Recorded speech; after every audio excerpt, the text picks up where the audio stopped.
Hi, all. How are you? This is Pat McDonald, your host for Banter and Beans. It's a new show Ben Kinsley and I are doing. It's a 15-minute format, and it's hopefully we're going to present the bills that were passed this year, the ones that are of interest to you, and so that you'll understand them a little bit better, because some of them are just a little complicated. Just a little Like Ben bit. just did one on property tax right over my head. I don't. People don't. They don't understand it. I don't. I'm not embarrassed to say I don't either. I just don't. It's too Well, that's what we're complicated. trying to do. We're trying to Yes, get into the details, help people there you go. understand, Well, and the bill I picked to talk about today is something that's near and dear to my heart. Is Economic and Workforce Development Initiative. It's S.122 and Act 65. When this bill first went through the House and hit the Senate, I was livid about it.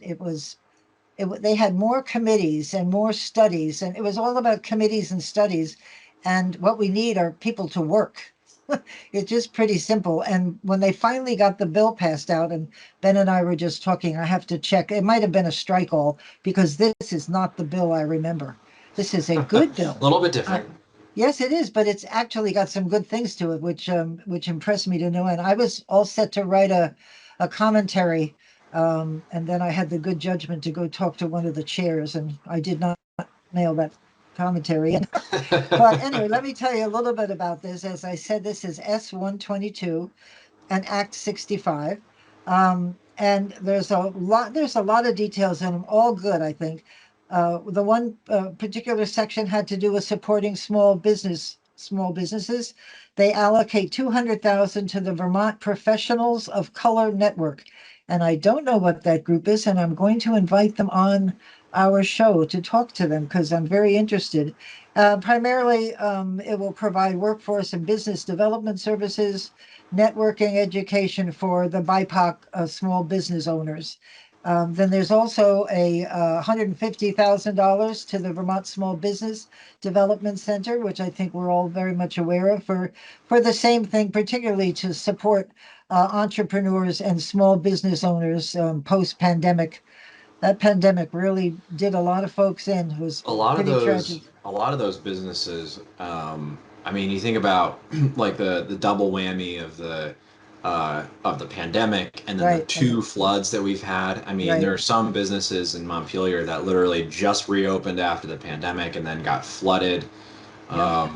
And even some, this is more self-inflicted, but in Burlington, where I live, there are businesses on Main Street that were just barely recovering from the pandemic, or their cash reserves were down, the cash flow was down, and then Main Street's been shut down for like 6 months, and they have no foot traffic, and some of those businesses are going to go under, and Yep, some exactly. iconic businesses like even like Nectar's, I think, is Yep.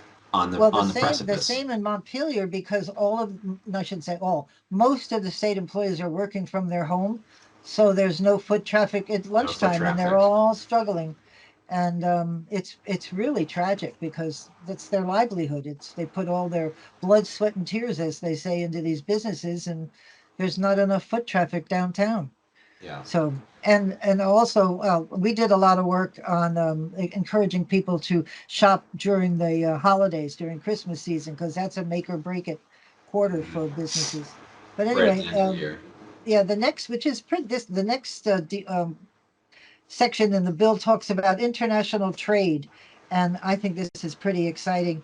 They're providing $150,000 to the International Business Office, which we have in state government, and Tim Tierney is the director of this office. They want to continue initiatives about promoting Vermont's global trade.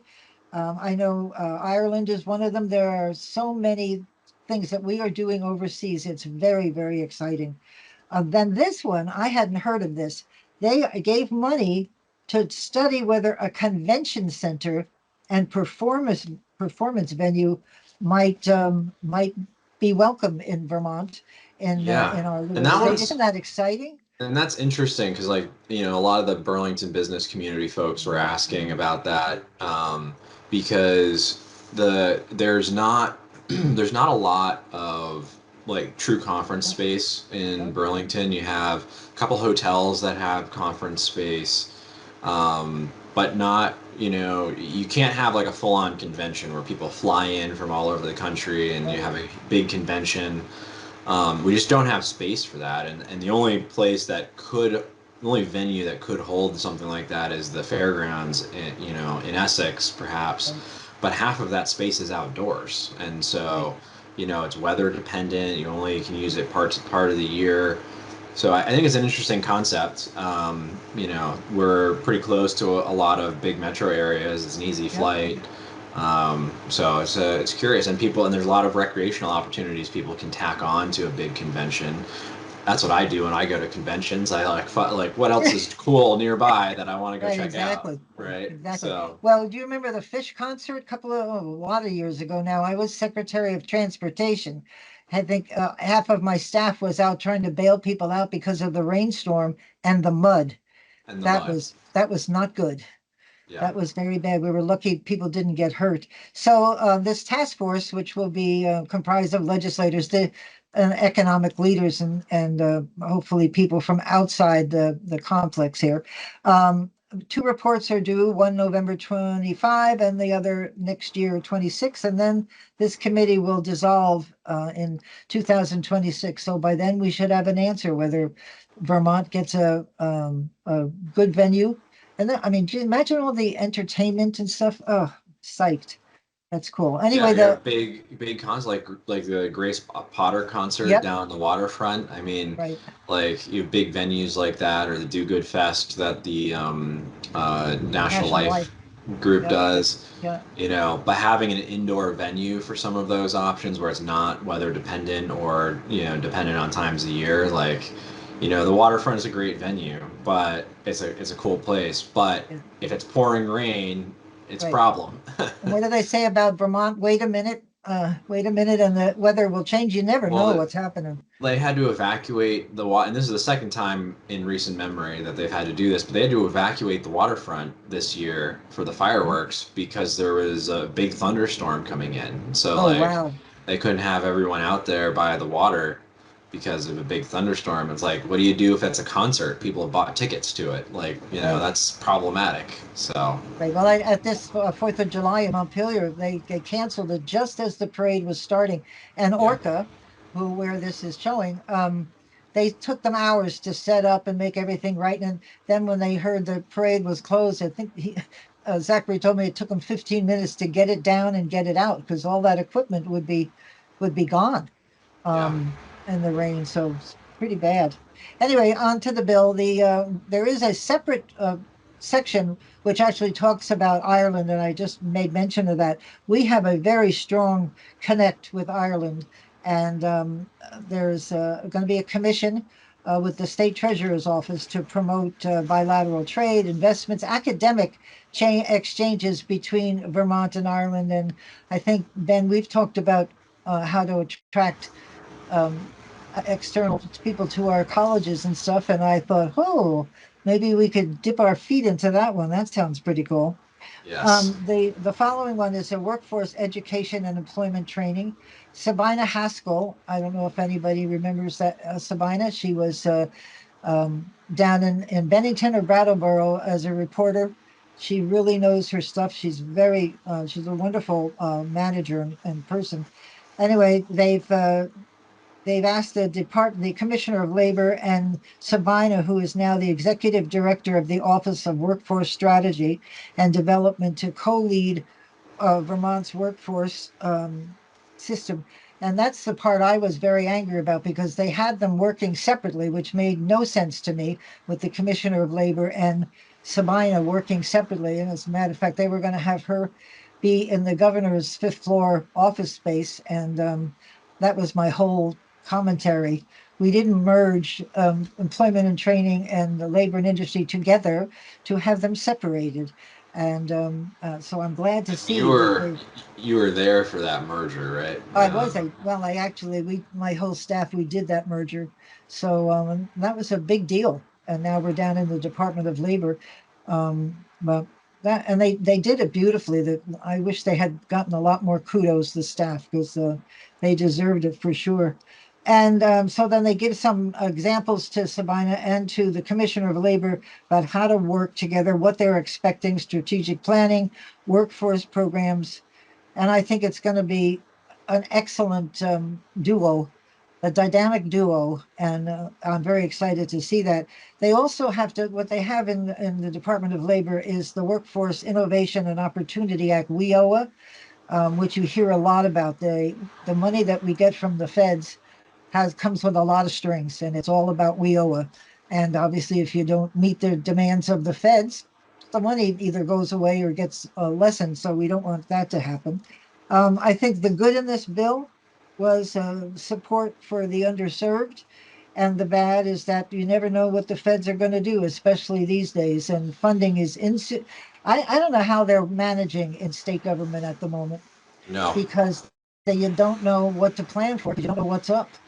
And Yeah, this I is mean important. it's a fluid situation, right?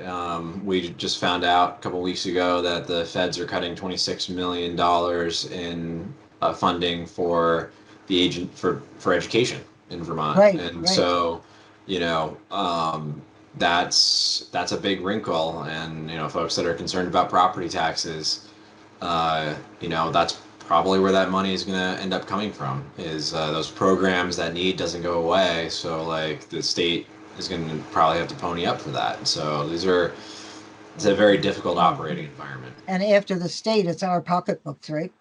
Right. Well, It's not exactly the the state state. doesn't have its own money. It comes No, back to it's us. sort of us.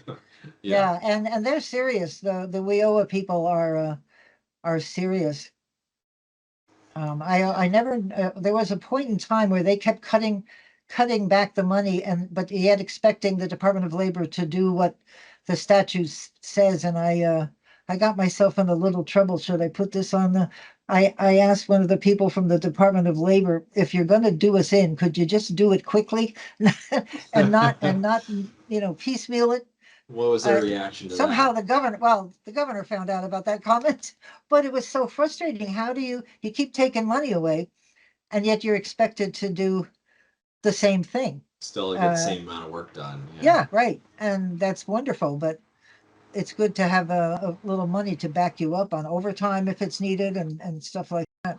So Yeah. I got myself in a little trouble with my mouth, but too I'm bad, shocked, Pat. I'm I know shocked. it's terrible, isn't it? I just said it.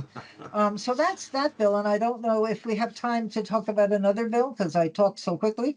I think that'll be another show. But Oh, that'll be another show this because one this is interesting. And what do you think? What do you think the impact? I mean, we know we have a workforce shortage in Vermont, right? We right. know that we don't have a workforce that's meeting current employment demands today. Do you feel like this bill is gonna turn the corner on that? Does this have the tools we need to start addressing those issues? Well, I think if it says it's going to help in advertising, and advising. I mean, businesses need to know how to advertise and set up an appeal for people. There are people that can work but are not, and I don't know whether they got used to COVID, but you have to work. You have to set your career, you have to start your career ladder. And a lot of people don't want to start at the bottom, which is usually where you start, and work your way up. And maybe businesses and the state can figure out how to overcome that, to help people get up the ladder faster. It might be better because you can't lose all of these years of opportunity to work when people look at your resume and you're not working from you know 2010 to 2024. What the heck? As an employer, I wouldn't necessarily look at that resume with any interest. Yeah. You need to show that you're willing to work and that you're willing to build up your experience level and your career. Um, it's what's on that resume is very important.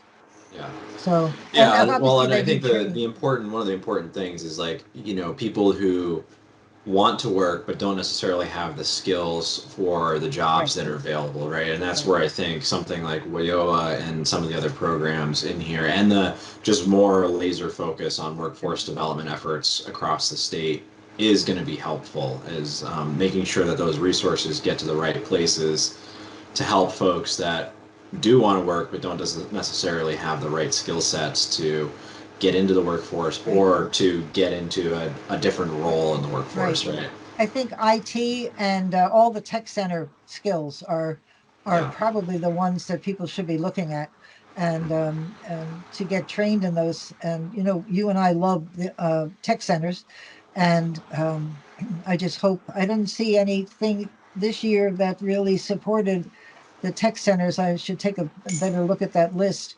because they were really looking at how to fund tech centers Yeah. and how to keep that money flowing and steady. And most that's like when businesses come to Vermont and they talk about Act 250. All they say is they want stability. They want to know how Yeah. much money they're getting. And I think the tech centers feel that way too, because you can't plan ahead if you don't know how much money you're going to get from the state. So I do like That this sounds like a bill. whole show in and of itself. Exactly. Well, we could do that because I could talk forever about tech centers. Can't talk about property tax, but I can talk we'll, about tech we'll, centers. we'll put it on the I, list. So, yes, it's well, great. I think we're out of time for Okay. today, but thank you all for joining us, and make sure you join us next time to see what's Yes, and brewing I in Vermont. got my coffee. Oh, you said our tagline. That's our new tagline. Our What's tagline: What's brewing in brewing in Vermont? And I've been Vermont? changing it depending on who we've been interviewing, but I like it. What's brewing? Thank What's you all. brewing? See you next time. We'll see you next time.